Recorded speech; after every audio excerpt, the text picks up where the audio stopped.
శ్రీకృష్ణాష్టమి పర్వదినాన్ని పురస్కరించుకుని ఆదిలాబాద్ జిల్లా వ్యాప్తంగా ఆలయాలు భక్తులతో కిటకిటలాడాయి. భక్తులు ఆలయాల వద్దకు చేరుకొని ప్రత్యేక పూజలు నిర్వహించారు. దీంతో గోవిందుడి నామస్మరణతో ఆలయాలు మారుమోగాయి. జిల్లా కేంద్రంలోని పోలవార్ జిన్నింగ్లో గల శ్రీకృష్ణ ఇస్కాన్ దేవాలయంలో నిర్వహించిన కృష్ణాష్టమి సంబరాలు అంబరాన్నంటాయి. భక్తులు కృష్ణుడి చిత్రపటాన్ని ఊయలలో వేసి నామకరణ వేడుకను కన్నుల పండుగగా జరిపారు. ఈ కార్యక్రమంలో ఎమ్మెల్యే పాయల్ శంకర్తో పాటు భక్తులు పెద్ద సంఖ్యలో పాల్గొన్నారు. అనంతరం చిన్న పెద్దలంతా కలిసి కోలాటమాడారు. ఈ సందర్భంగా చిన్నపిల్లలు వేసిన రాధాకృష్ణ వేషధారణలు ఎంతో ఆకట్టుకున్నాయి. వేడుకల్లో భాగంగా నిర్వహించిన దహీ హండీ కార్యక్రమం సైతం ఎంతో ఆడంబరంగా సాగింది. ఈ సందర్భంగా పాయల్ శంకర్ మాట్లాడుతూ భారతీయ సంస్కృతి సంప్రదాయాలు ప్రపంచానికే ఆదర్శమన్నారు.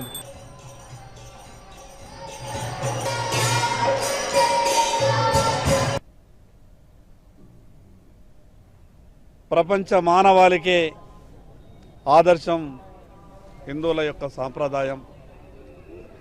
ఈరోజు ప్రపంచమంతా కూడా హిందువుల సాంప్రదాయాల గురించి, హిందూ మతం ఆలోచన గురించి తెలుసుకొని ఈరోజు అనేక దేశాలలో శ్రీకృష్ణ భగవాన్ ఆలయాలు నిర్మించడమే కాకుండా తమ జీవితాలను సైతం సమాజం కొరకు త్యాగం చేస్తున్నటువంటి విదేశీయులు వచ్చి మన దేశంలో వాళ్ళు చేస్తున్నటువంటి భజనలు చూసిన తర్వాత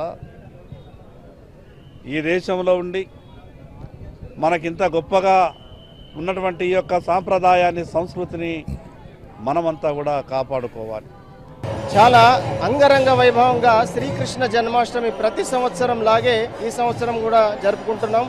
దానిలో భాగంగా మనము భగవంతునికి అభిషేకము, భగవంతునికి గోసేవ, భగవంతునికి అందరి మహాప్రసాదం ప్రతి ఒక్కరికి 10,000 నుంచి 12,000 మంది భక్తులకు మహాప్రసాద వితరణ కార్యక్రమం ఈరోజు చేస్తున్నాము.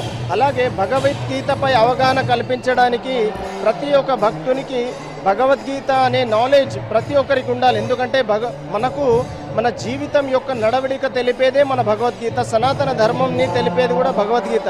సో భగవద్గీతపై ఉన్నటువంటి నాలెడ్జ్ని ప్రతి ఒక్కరికి చేరాలని మేము భగవద్గీత యొక్క కోర్సును ప్రారంభిస్తున్నాం. ఇస్కాన్ వాళ్ళు శ్రీకృష్ణ జన్మాష్టమిని చాలా బ్రహ్మాండంగా జరుపుకుంటారు. ఎందుకంటే జన్మాష్టమి అనేది మన ఇంట్లోనే మన పిల్లవాడి పుట్టినరోజు అయితేనే ఎంతో ఘనంగా చేసుకుంటాము. అట్లాంటిది స్వయంగా సాక్షాత్తు నారాయణుడి పుట్టినరోజుని మనం ఎంత ఘనంగా జరుపుకోవాలి. అలాగా ఇస్కాన్ వాళ్ళు ఇస్కాన్ టెంపుల్లో చాలా బ్రహ్మాండంగా పిల్లలకి సాంస్కృతిక కార్యక్రమాలు, భగవద్గీత శ్లోకాలు, అలాగే స్టాల్స్ పెట్టడము, భగవద్గీత బుక్స్, అభిషేకము, అలాగే ఎన్నో కార్యక్రమాలు చేస్తారు.